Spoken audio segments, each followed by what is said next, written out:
রাজনৈতিক কোনো নেতা নয় সরকারি কোনো উচ্চপদস্থ কর্মকর্তা। অনুষ্ঠানের প্রধান অতিথি এলাকার কৃষক। বাংলাদেশের প্রেক্ষাপটে এমনটা হয়তো গল্প উপন্যাসেই থাকার কথা, কিন্তু এমন বাস্তবতায় প্রত্যক্ষ করল ময়মনসিংহের ফুলবাড়িয়ার মানুষ।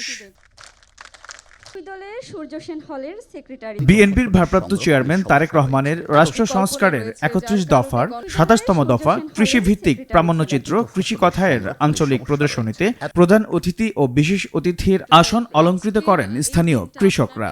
তারেক রহমান আমাদের দেশে বীরের বেশে ফিরে আসবে, তখন আমরা অবশ্যই কৃষকরা ন্যায্য মূল্য পাবো, সকল ফসল সুন্দরভাবে ফলাবো।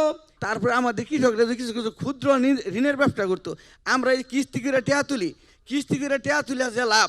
আমার মনে হয় আমাদের কি সরাসরি ব্যাংকের থেকে কৃষকের মাধ্যমে কিছু ঋণ যদি সরকার ব্যবস্থা করে দেয়, তাহলে আমাদের কৃষকদের জন্য অনেক সুবিধা হবে।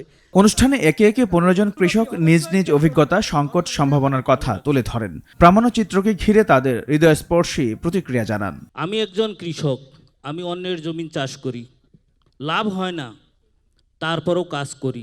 ভূমিহীন কৃষকদের জন্য সহায়তা দরকার। কৃষি কথায় এমন কথাগুলো উঠে আসবে, তা শুনে আমার অনেক ভালো লাগছে। কৃষিকে জাতীয় অগ্রাধিকারের সর্বোচ্চ স্থানে প্রতিষ্ঠিত করতে হবে। কৃষকের অধিকার, মর্যাদা ও নিরাপত্তা নিশ্চিত করতে হবে। এটি এমন একটি ভাবনা যেখানে কৃষকের সন্তান হবে শিক্ষায় অগ্রণী, কৃষকের উৎপাদনের দাম হবে ন্যায্য। বাংলাদেশ জাতীয়তাবাদী দল কৃষকের পাশে থাকবে। প্রামাণ্যচিত্রটিতে মূলত কৃষকের জীবনের বাস্তবতা, চ্যালেঞ্জ, সম্ভাবনা ও রাষ্ট্রীয় উদাসীনতা তুলে ধরা হয়েছে।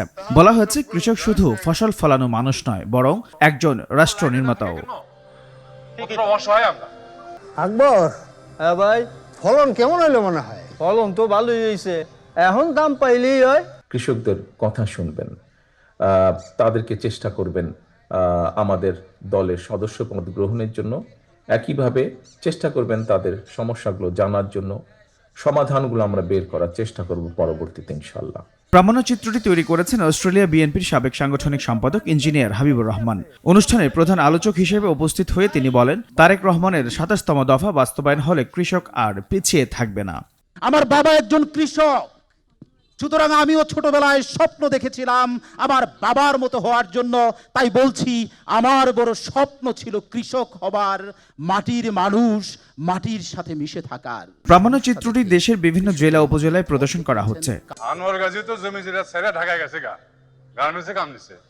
উদ্যোক্তাদের প্রত্যাশা, আগামী জাতীয় নির্বাচনের আগে সব উপজেলায় একবার করে প্রদর্শন করা হবে কৃষি কথা।